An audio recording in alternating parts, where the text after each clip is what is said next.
Good morning, everybody, and welcome to today's digital panel discussion, How to Evolve Your Enterprise with P2P Optimization. My name is Tim Marshall, and I'm the Customer Engagement Lead at Accelerated S2P.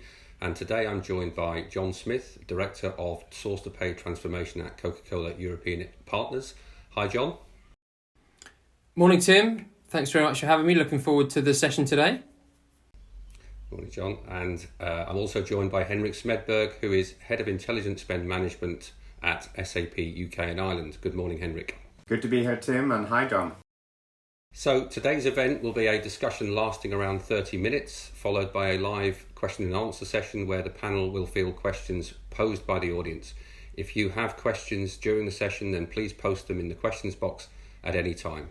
So perhaps I might kick us off with an observation. I mean, P2P is not a new process, and certainly a lot of focus has been invested in P2P optimization by many organizations across diverse sectors in recent years. If I was asked to call out a couple of areas for opportunity that still exist, where there are still significant pain points, I would say really at the front end of the process, the need for rich purchasing content tied back to negotiated contracts, preferred suppliers, and that really implies a strong link between strategic and operational procurement. I think a lot of organizations are still struggling with that today. And secondly, at the back end of the process, the need for an end-to-end digital transaction, which is heavily reliant on suppliers adopting P2P technology platforms such as supplier networks. So I'd like to turn to you first, John. I'm kind of interested in the main challenges that you faced when embarking on your P2P transformation program at Coca-Cola. Yeah, thanks, Tim. So I guess ours kicked off as a result of the formation of Coca-Cola European Partners back in 2016. So we came together having originally been three separate bottlers, and we came together with three different sets of processes, three different sets of legacy systems, and what we wanted to do was go through the process of trying to align those processes and those systems and really try and at the same time connect our source to pay process from end to end. So it was part of a bigger transformation across the organisation, not just source to pay, but looking at all of our other business processes as well. And, you know, some of the key areas of focus, things like standardisation, simplicity, efficiency, those were the kind of key drivers that we were looking to achieve by putting in place a single system and a single process. And we set ourselves a kind of single vision, if you like, for the program and for what we were trying to achieve. So we wanted to make buying simple across Coca-Cola European Partners, and really that gave us sort of three key areas of focus. Firstly, at the front end, as you describe, around giving procurement the right tools and capability to deliver their job. Then we wanted to be able to connect that and have a solution that gives a really strong, connected shopper experience, making sure that the process that they go through in raising purchase requests is simplified, but at the same time connected to what our procurement organisation work hard to deliver day to day. And then finally about having a really strong accounts payable sort of efficiency as well. So making sure that everything from procurement flows through into the business and how they transact with our suppliers, and then all the way through to our accounts payable team in terms of how we manage the invoicing and the payment process. So that was really the sort of the three pillars of what we were looking to achieve. And as I say, wrap it up around this ambition to make buying simple. It's really good comments there, John, and I think it's really also shows a lot about how you do it right. And I mean, you obviously have done this project over a long period of time, but really looking at the entire end-to-end process, I think, is key in what you're talking about. And also modern procurement organizations like yourselves are really looking at this in a different way. It's not about the old, just the traditional, what I call the 3Cs of cost control and compliance, but it's really building on that convenience, making sure that it's, Monday at the office is just like Sunday at home. So it's a different consumer experience. And if you look at these contemporary Cs, as I tend to call them, as convenience, of course, connectivity, it's not just about the internal, it's also about the external. How do we make it simple for our suppliers so that they can also get compliance of their contracts? I think that's really important. And then conscience is also something that obviously you're in the forefront of a lot of the sustainability things as well. So how do we also procure from the right suppliers that have the right supply chains in place? So I think it's really interesting to see what you've done, not just in the cost control compliance arena, but really moving it beyond that. And that is what best of class companies are doing. They're thinking bigger, they're thinking wider, and they're thinking longer about how do they not just look at the internal processes, but really extend it out. So I think that's really great to see, John. Yeah, thanks, John. Thanks, Henrik. Some interesting points you make there. I particularly want to pick up on your point there, John, about making buying simple. We see a lot in the market at the moment about total spend management and simplifying P2P, but we see that across a lot of sectors there are fundamental differences perhaps between the different categories of spend. For example, between indirect spend, subcontractor spend, MRO, MRP, plant maintenance, which perhaps strongly suggests that there are different approaches needed for different categories of spend and not a one-size-fits-all approach. But maybe, John, you could share some insights of these similarities or differences between the different spend categories at Coca-Cola and how you've incorporated those differences or leveraged those similarities in your program to make buying simple. Yeah, sure. So I guess there is a key difference between direct and indirect, and particularly at CCP, direct is an area that's been well managed by procurement for a much longer period of time. Typically it lends itself to a more strategic approach. It doesn't really require technology to drive compliance and control in the same way that indirect spend does. So indirect spend is absolutely the core focus for our project. Direct does benefit through Ariba sourcing, so all of our procurement activity is being managed now through Ariba, and then also all of our transactions are actually being routed through Ariba. So all of our suppliers will be receiving their purchase orders over the Ariba network, even though that originates as an order for direct materials in SAP, and using commerce automation to, as I say, release the POs over the Ariba network. So really what we're trying to do is use technology to help connect procurement with the business for that tricky indirect area. We took an approach a couple of years ago to put in place a buying desk. So essentially we were using people to make sure that the business was working with our contracted suppliers, to look at opportunities to do some tactical sourcing where there was spend that potentially lent itself to some sort of lower level procurement activity. But what we're trying to do now with Ariba is essentially use technology to sort of replace the need for having people and pairs of hands to direct and manage the way that the business transacts with our suppliers. So what we've been doing, we've been working very closely with procurement so that we clearly define buying channels. So essentially, how do we want the business to buy for the different types of indirect goods and services that procurement managed, whether it's something as straightforward and tangible as IT accessories, all the way through to buying a service from a law firm or a consultancy. So each of those clearly has a different buying channel, and Ariba allows us to define and set that buying channel up to meet the needs of that particular category. So that's been a big piece of work in really working with procurement to define how that should look, but at the same time making sure that buying channel is simple, straightforward, and easy for the person in the business who needs to transact with those suppliers. And really what we're trying to do here is we try not to use the word compliance. It's a bit of an ugly word in the business.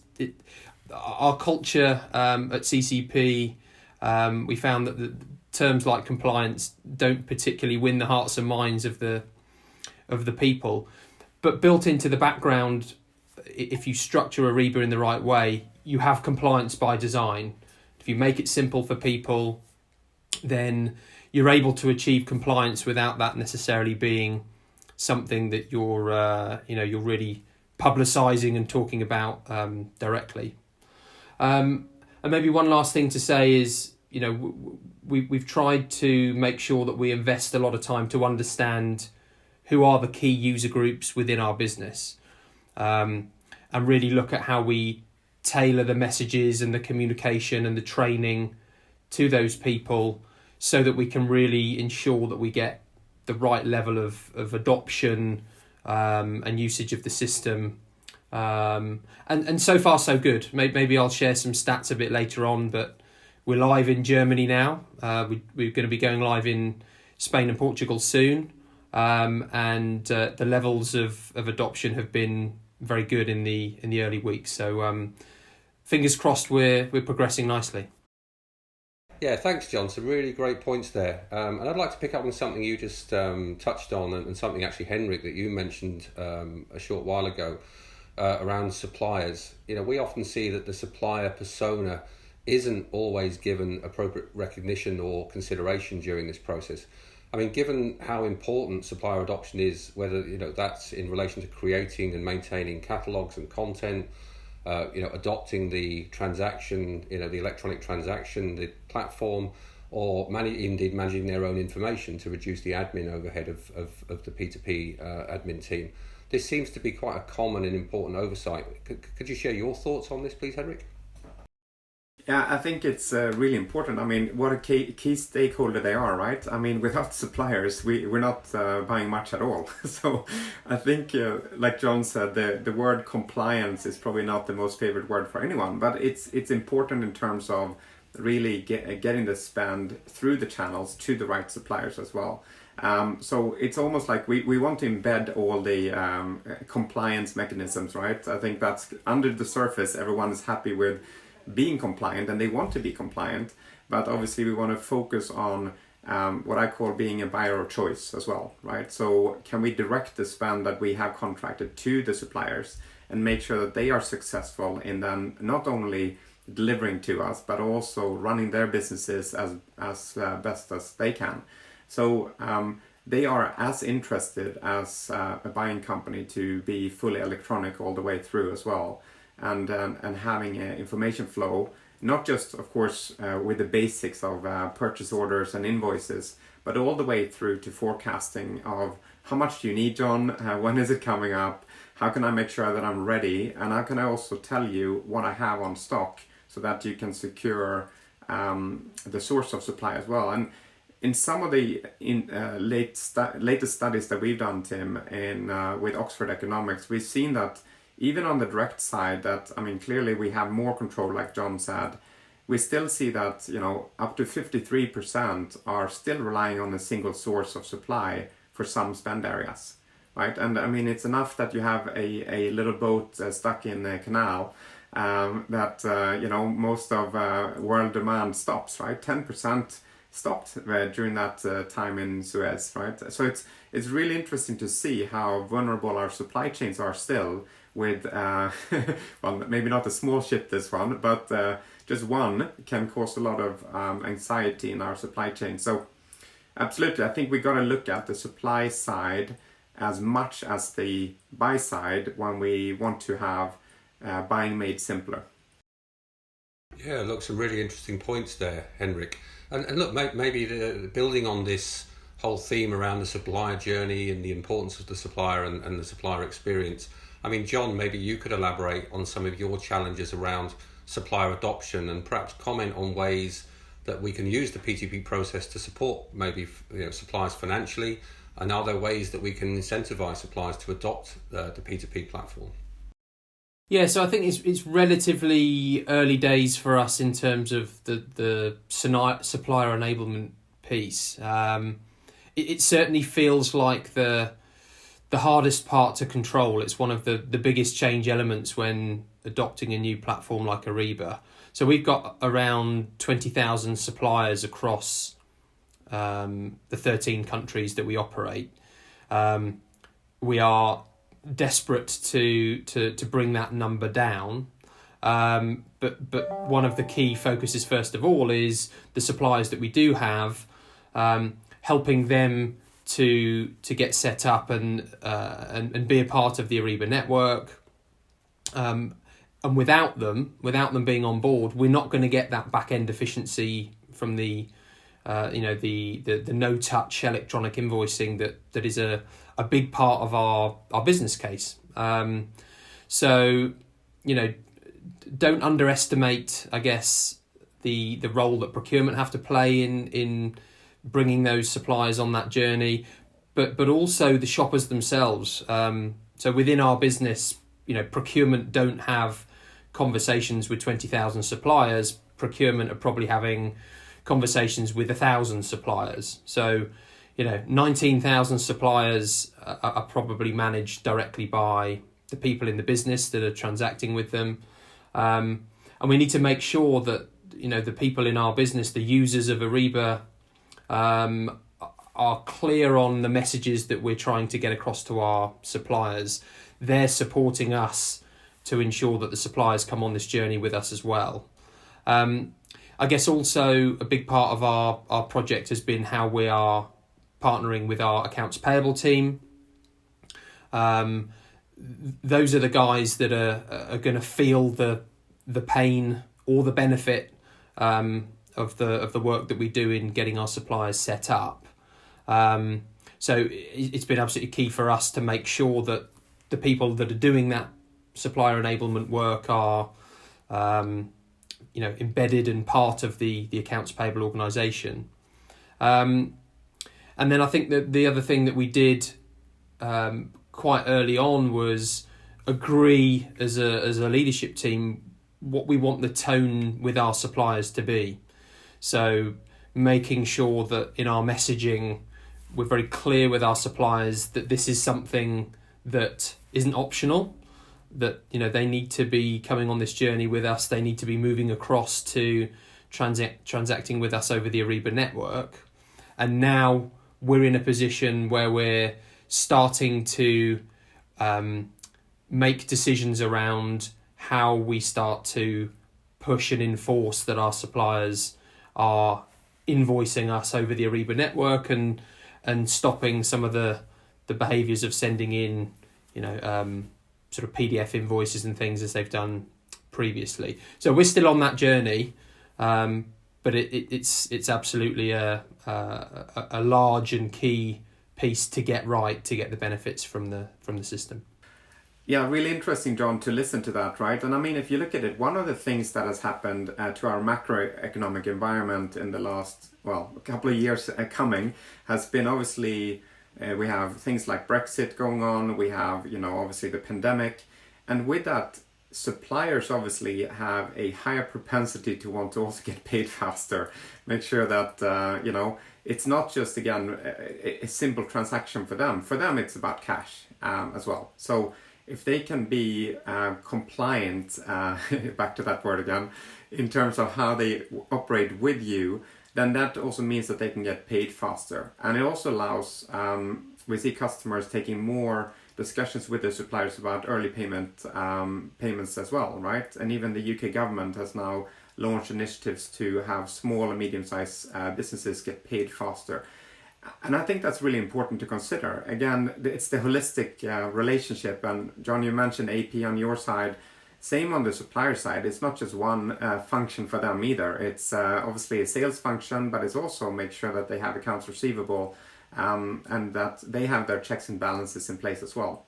So I think from an overall perspective, the whole chain is important to consider. And that also means that listening to the suppliers on what are their needs. For some of them, it means they need to get paid faster. For some of them, it means that they need to communicate to their supplier in order to supply you at the right time.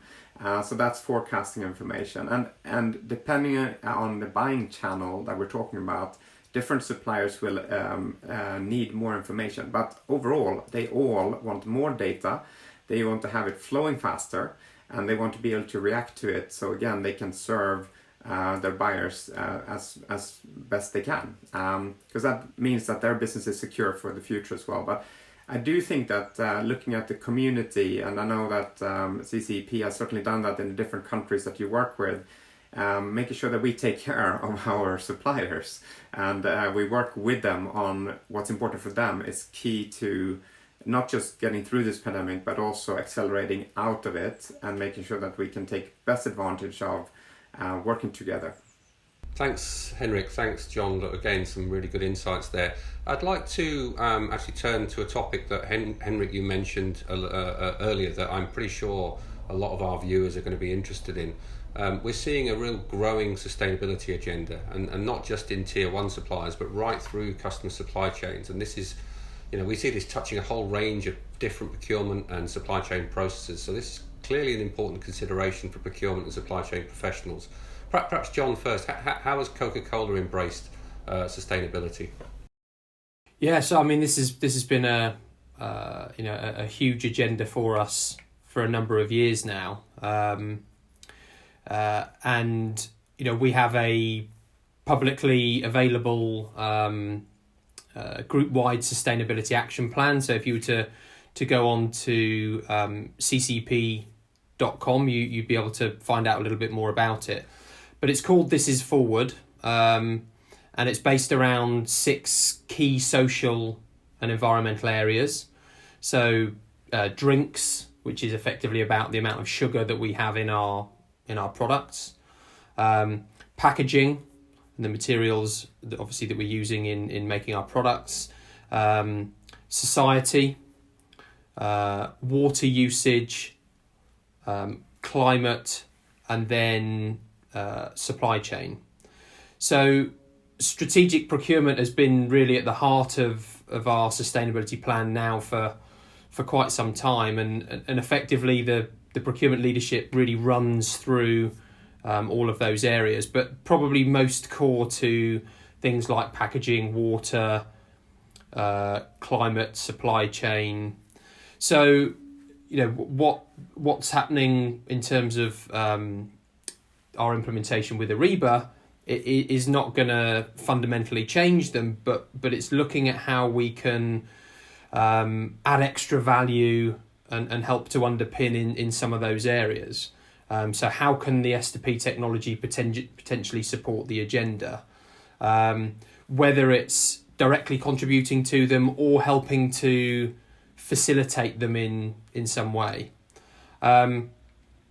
So just in the last few weeks, we've been starting to talk to different providers around some of the initiatives that they have. So you'll hear things such as SAP Earth, Ariba Qualtrics, GiveWith, Amazon, which is one of the providers we're working with, who do a number of things around Amazon Smile, Amazon Day, which is around when you get all your stuff delivered at the same time, and also Climate Pledge and being able to make donations as well through that platform.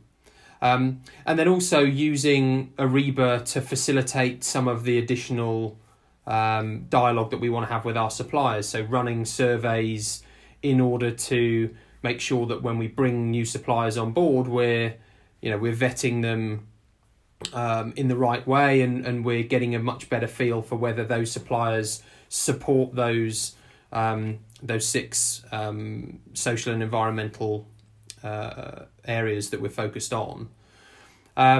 So really, I guess from a project perspective, it's about how do we support strategic procurement to deliver their commitments, and then how do we also help the people in our business to make choices that support our sustainability plan.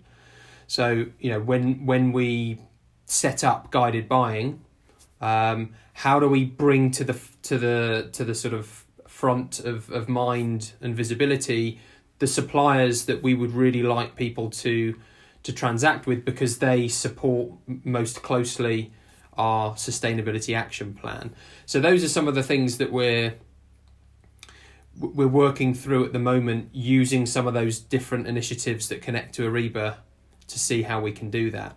One, maybe just a little story. One session, one conversation I had sort of really brought that to mind when we were presenting an update on the project. So we presented a demo of Ariba guided buying to our finance leadership team. Our global CFO was part of that session. We did a demo and showed how simple it is for somebody to raise an order with Amazon Business. And the question came from our CFO around delivery and the fact that, are we going to be sending lots of individual deliveries to people at home addresses? And my initial thought was around cost. He's concerned about the fact that we're going to have to pay lots of money for individual packages to be distributed. So I explained that we had an Amazon Business Prime account, and it was a fixed amount and it was included. But I was quickly corrected, and in actual fact, his concern was not about the cost. It was about the carbon footprint of all those transport movements of people having deliveries being sent on a one-off basis to their home address. He was really concerned about how can we work with Amazon to try and consolidate those orders and avoid putting extra transport onto the roads to manage our requirements. So it's absolutely at the front of everything that we're doing at the moment. My challenge is how can we use Ariba to really add value to that. Yeah, great to see, John, right? I mean, it's a different discussion these days. And I mean, if you just look at the procurement titles are starting to change, right? So you see CPOs turning into Chief Procurement and Sustainability Officers. I think that's a trend that we're definitely seeing.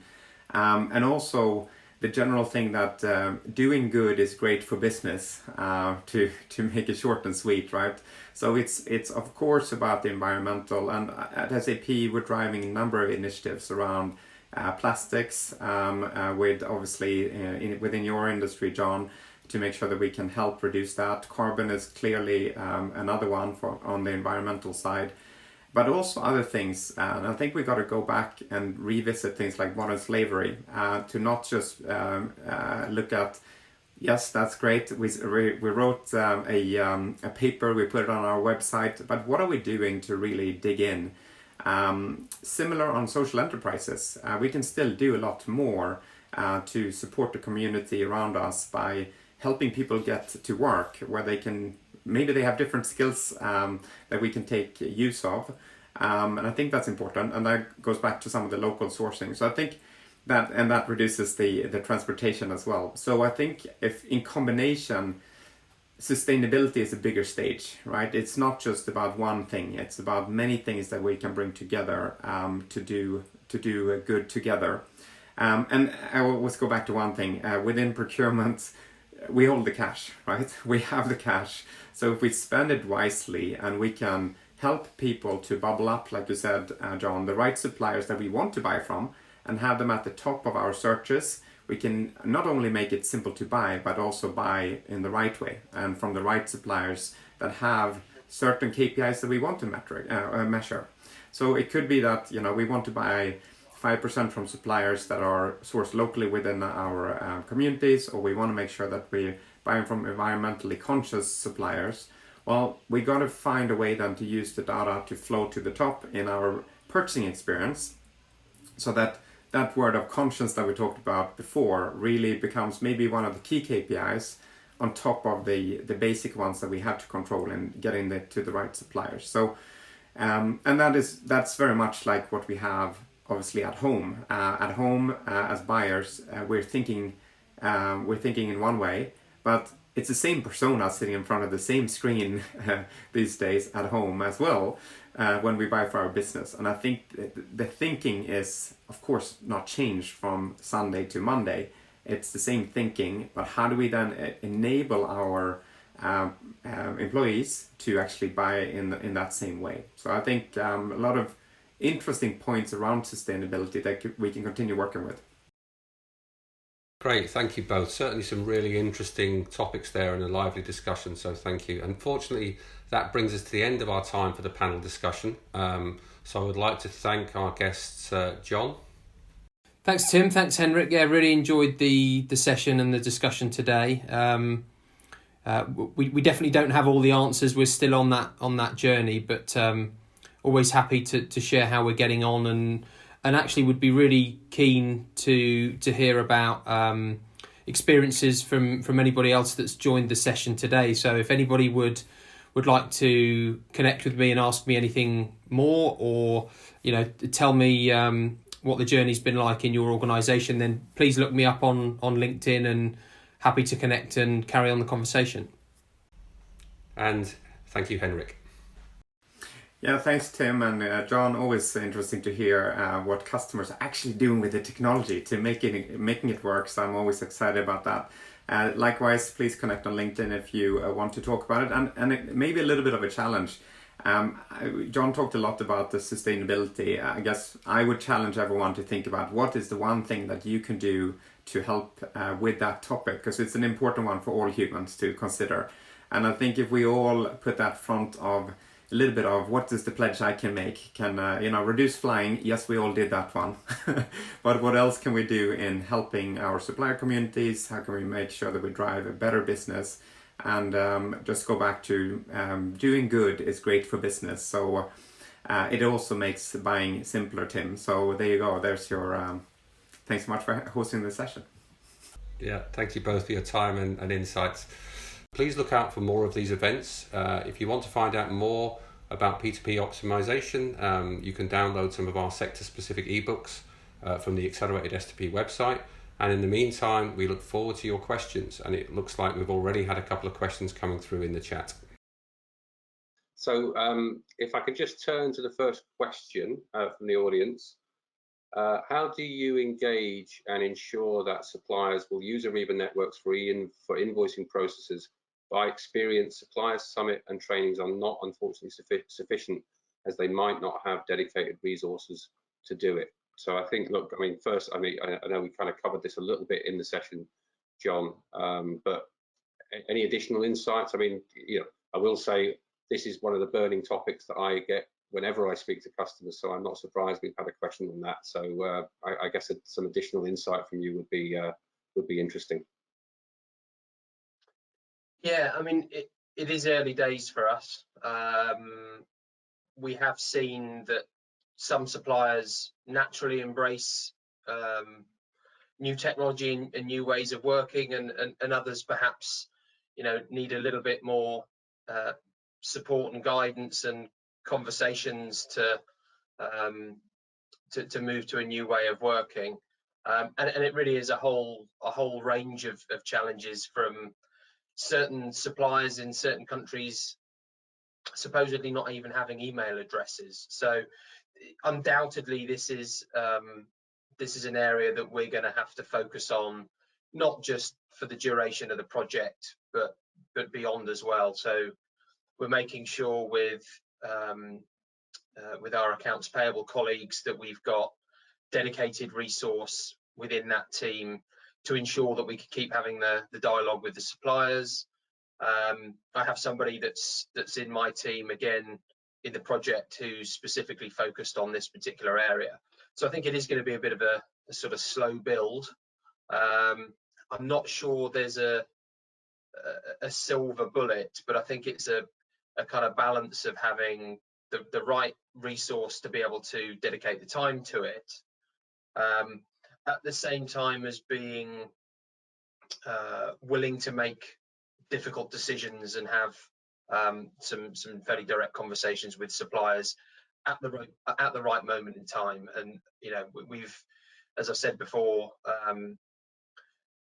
this is not optional. It may take some suppliers longer to get to where we need them to be, but it's something that we're committed to within the business, and we will ensure that we get there. So yeah, apologies, I can't sort of give you the magic wand that will fix it, but yes, it's going to be something which takes a bit of time to get it to the level it needs to be. Yeah, I mean, I was speaking to a customer yesterday, and they a year in, they were somewhat expressing disappointment that they only had 50% of their invoices transacting electronically, and I had to reassure them that actually you're doing rather well if you've got to that level, right? Because this is a journey. And just before we move on to that topic, Henrik, I mean, look, when John talked there about compelling suppliers to do this, we end up having a conversation around carrots and sticks. Have you got any insight, just quickly, when we talk about carrots and sticks, incentives and penalties, what typically do we see customers doing? Yeah, sure. And I mean, the great news about the network in question here is that a lot of suppliers are already on. So new buyers coming in and joining the Ariba network obviously can benefit from the great work that the community around them had done in the past, right? So a lot of suppliers can get up very quickly. I think the other thing is just, talk to the suppliers early, as we spoke about earlier. Invite them. I see the best of the best companies invite to supplier conferences. Make sure that they don't just talk about what's the buyer's benefit, but really talk about the supplier's benefit of, hey, we will be able to pay faster, we'll be able to communicate more with you, as we talked about earlier in the session. And I think once the suppliers get that and at the right level, and this is important, because if you talk to the individual salespeople on the supplier side, that might be one thing. But if you actually start talking to the CEOs, then you have a completely different discussion. I had the CEO recently say, hey, if we didn't have the Ariba network, I would have to hire 100 people to transact in the same way as I'm doing now, fully electronically. And 40% of that, which is a large supplier, 40% of the business goes over the network. Well, so if you talk to the CEO, it's a no-brainer. But for individual salespeople, it might be, oh no, another record to fill in or another way to connect. So I think the strategic discussion needs to happen early and at the right level. And I think that really helps drive the benefits on both the buyer and supplier side. Great, thank you both.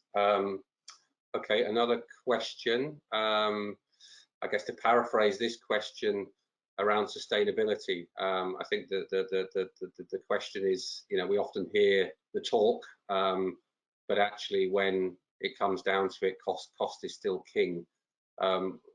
I guess the question is really at what level is sustainability really on the agenda and taking a front seat, as opposed to perhaps being a part of the kind of corporate visibility, of the corporate messaging and corporate marketing message. So again, I think that's a good question for you, John. Yeah, it's difficult for me to comment in terms of how it takes priority or not in other organizations. I've been in and around the kind of the procurement organization for around about 10 years at CCP, and I've definitely seen a huge shift during that time. In the sort of around about 2010, 2009, 2010, it was a topic that was starting to build momentum, but maybe to the question here, cost at that point was still the sort of the key objective, and I think we've seen a huge shift towards sustainability in the last 10 years, where in many cases actually cost isn't necessarily the priority. So of course cost is still important to every business, but sustainability at CCP is absolutely key and is part of every conversation that we have with our suppliers. So yeah, I'm not sure I agree that cost is still number one. I think it's getting that balance and focusing on, you know, when sustainability is actually the priority in terms of managing a particular supplier relationship. So, you know, that's my experience. I guess other organisations may be sort of, you know, earlier or later in terms of that dialogue and that sustainability approach. Yeah, and maybe Tim, just to add to that, I think it really, if you look at it, it's actually a TCO type of discussion, right? What is the total cost of ownership for us? Weighing different parameters in, cost being one. But if we start talking about the conscience factor and, you know, doing the right thing and wanting to change the world, it's the same humans in front of the screen as we talked about earlier that are making decisions at the offices or in the plants as there are, you know, at home. So I think as people and consumers are driving kind of, not probably when you sit at home, you don't think about total cost of ownership, but that's really what it is, right? It's a weighing of different things together. So yes, cost is important, but I really think that people are buying sustainable things in their personal lives that will flow over to the business life as well. And we just have to enable it so that it becomes simpler. And also when we have KPIs, which we see many organizations have, make sure that we then adapt our solutions to make sure that actually we get the 5% to social enterprises as we have at SAP, for example. We want to make sure that that is tracked, and once it's tracked, people start also changing behavior. Great, thank you both. I think we've got time for another question. No, I'm being told we have to wrap up, so unfortunately we don't have another question. So we did have several questions coming through. Look, apologies if anyone didn't get the question. They asked a question and didn't get it answered. I think the offer there from all three of us is, look, you know, reach out to us individually on LinkedIn and happily continue this discussion. So look, that only leaves me to really thank John and Henrik. So thank you, John. Thanks very much. Thanks, Tim. Thanks, Henrik. And thank you, Henrik. Good session. Thanks, Tim and John. Good to see you as always. And look, the recording of this webinar will be sent out to everybody who's attended. So all I can do then is thank you for your attendance and wish you all a pleasant day. Thanks, everybody.